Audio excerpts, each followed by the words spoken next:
Bonjour, la belle entreprise a le plaisir de vous présenter la fondation Entreprendre et Plus en compagnie de sa directrice déléguée Madeleine Sérac. Madeleine, bonjour. Bonjour Jérôme. Est-ce que vous pouvez nous présenter la fondation et surtout quelles sont les missions de la fondation Entreprendre et Plus ? Alors, petite précision, c'est un fonds de dotation et pas une fondation, c'est pas très éloigné. Et quoi qu'il en soit, c'est une structure philanthropique qui est portée par des entrepreneurs. Et notre mission, c'est d'apporter à la fois du financement et des compétences à des projets qui permettent de développer l'entrepreneuriat social en France. Alors, pour revenir juste un tout petit peu en arrière, c'est quoi la différence entre un fonds de dotation et une fondation ? C'est-à-dire que ça n'a pas été reconnu encore comme fondation ou que ça n'a pas les statuts d'une fondation ? Non, en fait, c'est beaucoup plus souple qu'une fondation. C'est plus souple en termes de gouvernance et en termes d'engagement financier. Et pour l'instant, comme on a un seul mécène, on a préféré commencer par une structure qui est plus souple qu'une fondation, quitte à évoluer dans le temps vers une fondation, mais qui est, encore une fois, quand même beaucoup plus lourde. Donc, je vous ai coupé et j'aime répéter dans cette émission et j'aime être pédagogique. Donc, quelles sont les missions de son fonds de dotation ? Donc, les missions, c'est d'accompagner l'essor de l'entrepreneuriat social en France.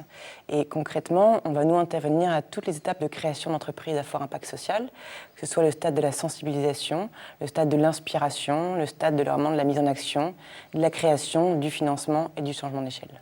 C'est quoi l'entrepreneuriat social ? C'est un entrepreneur, donc quelqu'un qui a vraiment cette fibre entrepreneuriale, l'envie de créer une entreprise qui va répondre à une problématique sociale majeure. Et c'est un équilibre entre sens, impact social et entreprise, business. Et vous parlez aussi d'entrepreneurs qui vont avoir un impact social. Là aussi, qu'est-ce que vous entendez par impact social ? C'est s'attaquer à une problématique qui peut être l'accès au logement, l'accès à l'éducation, l'accès à l'emploi. Et se dire, je crée une structure qui va permettre de répondre à cette problématique-là. Et ça, c'est un impact, c'est un impact positif sur un problème de société. Est-ce qu'on peut prendre quelques exemples d'entreprises ou d'entrepreneurs que le fonds de dotation Entreprendre et Plus a accompagnés ? Le premier, donc Ticket for Change, c'est notre projet phare de 2014. On est partenaire fondateur du programme depuis 1 an et demi. Et donc ce programme, sa mission, c'est de susciter des vocations d'entrepreneurs de changement chez des jeunes et moins jeunes qui sont en quête de sens. Entreprendre plus, partenaire fondateur, ça veut dire à la fois un engagement financier assez conséquent et un engagement humain non moins conséquent, puisque Arnaud Minibus, qui est le fondateur de Entreprendre et Plus, est président de l'association. Il est aussi parrain sage de l'association, c'est-à-dire qu'il va rencontrer l'équipe tous les mois, faire un point sur le projet, mais aussi ouvrir les portes d'autres grandes entreprises, d'autres mécènes, d'autres philanthropes, et apporter son regard d'entrepreneur expérimenté. Je suis moi-même impliquée à entre 2 et 4/5 de mon temps sur le projet, donc c'est quand même assez conséquent. Je suis mentor de l'équipe depuis 1 an et demi, donc c'est vraiment à la fois apporter du financement et l'accompagnement stratégique. Ce qu'on a fait avec Ticket for Change, on l'a fait avant avec un programme qui s'appelle Rêve et Réalise, qui est porté par Unicité, qui est une belle association, et dont on est aussi partenaire fondateur depuis 2012. Et ça, ce programme, sa vocation, c'est de permettre à des jeunes qui ont entre 16 et 25 ans de consacrer 6 mois ou 9 mois de service civique à la réalisation d'un projet qui est solidaire. Et là-dessus, nous aussi, c'est implication financière, mais aussi opérationnelle. Moi, je suis dans le comité de pilotage du programme. Là, on est à la 4e promotion et à fin juin, on aura accompagné plus de 400 jeunes dans 10 villes de France. Et ces 400 jeunes, ils sont vraiment entre Bac+5 et Bac-5. Et je trouve qu'il y a un accompagnement qui est très intéressant sur comment justement on va faire passer des jeunes du rêve vraiment à l'action, leur dire mais chacun peut être entrepreneur du changement. Ceux que vous financez, que vous accompagnez, je me répète, ce sont des entrepreneurs sociaux, des entrepreneurs qui ont du changement, qui ont un impact social. Parmi tous ces entrepreneurs, comment le fonds de dotation va sélectionner les projets qu'elle va accompagner et ou financer ? Alors déjà, avant la sélection, il faut déjà qu'il y ait des projets.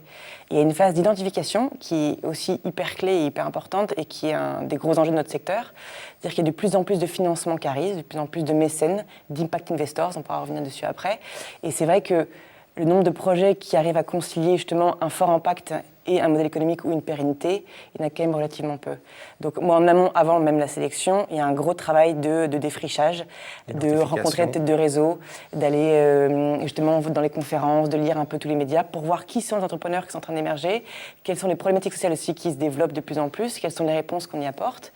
Et une fois qu'on a créé un peu ce vivier, qu'on a vu un peu ce vivier d'entrepreneurs, nous, ce qu'on va voir, c'est essaye d'identifier des projets qui répondent à 5 problématiques que nous, on trouve clés. C'est 1, augmenter de façon significative le nombre d'entrepreneurs sociaux. 2, créer des passerelles entre entreprises classiques et entreprises sociales. Aujourd'hui, c'est 2 mondes qui sont parfaitement cloisonnés. Et ce qu'on veut, c'est vraiment arriver à créer des liens entre les deux, montrer qu'ils ont tout intérêt à se parler et que l'un n'est pas un grand méchant loup et les autres ne sont pas des bisounours. C'est-à-dire il y a peut-être un peu plus, c'est un peu moins binaire que ce qui peut y paraître. C'est aussi créer des outils qui vont permettre justement à ces entrepreneurs sociaux d'être plus performants, d'être plus professionnels, d'être meilleurs. Ça peut être des outils de financement, outils de méthodologie, l'accès à des réseaux, etc. C'est aussi diffuser au plus grand nombre les valeurs de l'entrepreneuriat social. Ça, il y a des Ashoka Changemakers Week qui a eu lieu en 2011. Et c'était un grand événement, justement, qui a vocation à parler au grand public, c'est quoi l'entrepreneur de changement, c'est quoi l'entrepreneur social. Et c'est aussi la dernière mission qui nous intéresse, c'est attirer d'autres entrepreneurs auprès d'entrepreneurs sociaux. Une fois qu'on a vu que les projets répondaient à une de ces 5 problématiques, on va s'assurer que c'est un projet qui est à la fois ambitieux, qui peut avoir un impact qui soit à grande échelle, pas uniquement un impact micro-local, mais vraiment à l'échelle de la France, et un projet qui aura à terme le potentiel d'avoir un modèle économique qui lui permette de financer au moins une partie de son activité. Et ça, c'est un des gros enjeux de notre secteur, c'est que historiquement, il y a c'est un secteur qui est très subventionné. Aujourd'hui, on sait que l'État a un peu moins d'argent, et c'est nécessaire que ces structures, elles arrivent justement à créer leur modèle économique, parce que c'est la seule garantie qu'elles auront un impact social qui soit pérenne, justement. Le porteur de projet qui viendra vous solliciter, il faut qu'il réponde à ces 5 critères ou il faut qu'il réponde à l'un des 5. Ouais. Et je reviens aussi un tout petit peu en arrière. Vous avez parlé du rôle du fonds de dotation Entreprendre et Plus, qui est l'identification, votre mission, votre travail. Est-ce qu'en amont encore, vous avez un travail de formalisation, c'est-à-dire que quelqu'un qui aurait juste un début d'idée, est-ce que vous êtes également là pour l'aider à formaliser son projet ? C'est une très bonne question. Il se trouve qu'on a créé fin 2011 une structure d'investissement qui s'appelle Investir et Plus. C'est une structure particulière parce que c'est une structure d'impact investing, c'est-à-dire l'investissement à impact. Et c'est une société qui va investir ses fonds dans des structures à fort impact social. Et des structures qui sont plutôt en phase de développement ou de changement d'échelle, c'est-à-dire des structures qui ont entre 12 à 18 mois d'activité. On se rend compte qu'avant d'en arriver à 12 à 18 mois, il y a déjà un gros travail à faire. Il faut avoir développé son chiffre d'affaires, avoir structuré son activité, son projet. Et du coup, là, Entreprendre Plus, nous, on amorce une phase de levée de fonds. Et le jour où on a un peu plus de ressources à la fois financières et humaines, on voudrait créer un incubateur, justement être la brique avant Investir et Plus. Et c'est exactement ce que vous décrivez, c'est accompagner des jeunes pousses d'entrepreneurs et leur aider à apporter à la fois des outils de structuration juridique, des outils de communication, des outils RH et aussi du coaching d'entrepreneurs. Et c'est parce que vous avez du mal à recenser, identifier des projets que vous êtes obligé de venir sur cette phase qui est avant, qui va être la formalisation de projets ? C'est tout simplement parce que ce qu'on appelle le deal flow, c'est-à-dire les projets, manquent dans ce secteur. Et qu'on parle de plus en plus d'entrepreneuriat social. Aujourd'hui, je trouve qu'en France, des projets qui, encore une fois, ont ce bon équilibre entre un vrai impact, une vraie mission sociale, en même temps une exigence de pérennité, c'est-à-dire un modèle économique. Il y en a extrêmement peu. Et c'est notre mission, on est vraiment reposée là-dessus, c'est comment faire en sorte qu'il y ait vraiment des entreprises qui arrivent à changer vraiment la donne et qui aient un impact qui soit sur une échelle qui soit conséquente. Vous évoquiez tout à l'heure la cloison qu'il y a entre l'économie classique, les entreprises classiques et le champ de l'économie sociale et solidaire. Est-ce que les choses bougent ? Est-ce que les passerelles sont de plus en plus nombreuses ? Ou ça reste, comme vous l'évoquiez, peut-être deux mondes un peu cloisonnés ?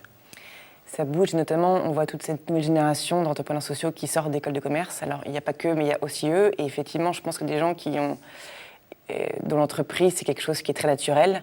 Les grands groupes, c'est pas que des grands méchants loups, encore une fois, mais ils se rendent compte que l'entreprise, elle crée de la richesse, certes économique, mais aussi sociale et sociétale, et que les passerelles avec ce monde-là est extrêmement important, que c'est quand même les grandes entreprises qui ont les ressources financières, qui ont des compétences, qui ont l'accès à des réseaux, qui ont l'accès à des marchés.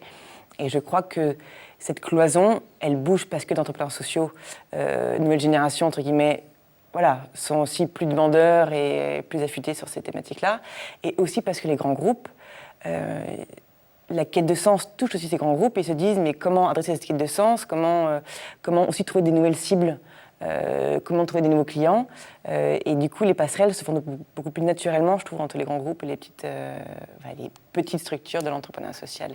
Et quand on voit Ticket for Change, c'était intéressant. On a levé quasiment 600 000 € sur le projet l'année dernière. uniquement auprès de grands groupes. Enfin, pas uniquement, mais c'est vrai que c'était nos principaux financeurs étaient des grands groupes. Et parce qu'au-delà de l'action de mécénat, de sponsoring, au-delà des questions d'image, ils se rendent compte aussi que leurs salariés cherchent aussi du sens dans leur activité, cherchent à travailler dans une entreprise qui soit plus responsable. Et du coup, pour eux aussi, une entreprise engagée, c'est un facteur aussi de fidélisation de leurs collaborateurs qui est intéressant.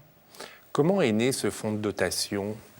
C'est un entrepreneur qui s'appelle Arnaud de Ménibus qui a créé donc Entreprenez Plus fin 2009. Il était mécène par ailleurs, mais de façon assez dispersée. Et il s'est dit vraiment qu'il avait envie de contribuer de façon significative aussi à la construction d'une société française qui soit plus juste, plus humaine, plus harmonieuse. Et donc il a voulu créer Entreprenez Plus en disant je vais aller au-delà du chèque, du simple chèque qui est facile à faire, et pouvoir aussi apporter de mon temps, apporter mes réseaux. Aussi que cette structure, il y a une salariée qui aussi pourra donner un peu de son temps aussi à ces projets-là. Et donc c'est vraiment dans cette vocation qu'il a créé ce fonds de dotation.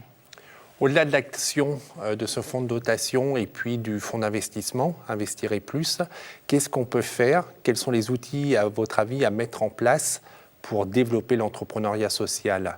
Et au-delà aussi de ce que vous avez évoqué, qui sera votre future mission, la création d'un incubateur et aider peut-être ceux qui ont des idées à les formaliser pour que ça devienne une activité pérenne. Est-ce qu'il manque quelque chose en France pour vraiment que les entrepreneurs du changement prennent le pouvoir et que les entrepreneurs sociaux soient beaucoup plus nombreux ? Je crois qu'il y a la sémantique, ça peut paraître assez accessoire, mais pourtant c'est assez clé de communiquer de façon à la fois enthousiaste et décomplexée sur le mélange des genres, de dire on peut à la fois être vraiment entrepreneur et être vraiment engagé, mélanger le business et le sens. Et je trouve qu'il y a beaucoup de dogmatisme dans notre secteur, un secteur qui est parfois un peu binaire. Et je trouve que si on parlait d'entrepreneuriat social de façon plus joyeuse, plus fun, on arriverait peut-être à attirer plus d'entrepreneurs sociaux. Parce qu'en fait, on le voit aussi, c'est qu'il y a plein d'entrepreneurs sociaux qui s'ignorent totalement. Des jeunes qui montent des structures en disant tiens, moi je vais entreprendre, mais je veux que mon action ait un sens et de l'impact. Mais ils ne savent absolument pas qu'il y a un terme qui s'appelle entrepreneuriat social et qui existe. Et donc je pense qu'il y a un travail de sémantique pour trouver les bons mots pour en parler, et un travail de communication grand public. Et je sais pas, peut-être faire travailler des humoristes, des Jamel Debbouze, j'en sais rien, et qui nous racontent ce qu'est l'entrepreneuriat social sous un angle qui soit, peut-être sur un ton un peu décalé, qui fasse que tout le monde... Je pense que... Et ça aussi, ça change. Peut-être que là aussi, nous, il ne faut pas qu'on reste sur des schémas un peu classiques. C'est-à-dire que c'est vrai que l'économie sociale et solidaire, ça avait cette image peut-être un peu désuète, mais ce que vous avez très bien souligné avec l'arrivée de ces nouveaux entrepreneurs sociaux qui sont dans des entreprises classiques mais qui ont envie d'avoir un impact social, peut-être que là, il y a quand même quelque chose qui est en train de bouger. Bien sûr. Même le fait que les grandes entreprises en parlent, c'est un signe. C'est un signe aussi, je trouve. Oui. Pour terminer, quel message vous pourriez transmettre à nos téléspectateurs qui veulent entreprendre et pour leur dire que, sans être un grand méchant loup, mais plutôt que d'investir ou de créer son activité dans le champ de l'économie classique, de plutôt venir vous rejoindre dans le champ des entrepreneurs sociaux ? J'ai été, moi, avant Entrepreneur Plus, entrepreneur social. Là, depuis 4 ans, j'accompagne au quotidien des entrepreneurs sociaux. Ce que je vois, c'est que c'est quasiment un sacerdoce. C'est vrai que c'est un métier qui est exigeant, c'est un métier qui est dur. On a dit qu'on en parlerait positivement. Oui, justement, mais heureusement qu'il y a un mais. Sinon, je ne travaillerais pas là-dedans. Mais c'est quand même quelque chose qui est absolument fabuleux d'entreprendre en faisant bouger les lignes, en trouvant des solutions de problématiques sociales, en donnant du sens à son action.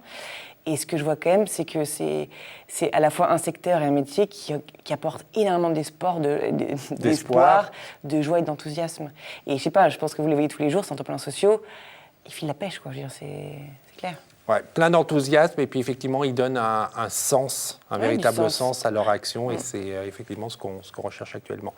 Merci beaucoup pour votre enthousiasme, pour tout ce que vous faites. Bonne continuation. Merci pour ceux qui voudraient rejoindre ou contacter le fonds de dotation, il y a un site internet ? Absolument, entreprenezplus.org et plus, ETPLUS. Encore merci Madeleine. Et pour ceux qui voudraient revoir cette émission, c'est www.demain.fr. On se retrouve la semaine prochaine en attendant que le souffle de la création et que l'esprit solidaire vous accompagne. Au revoir.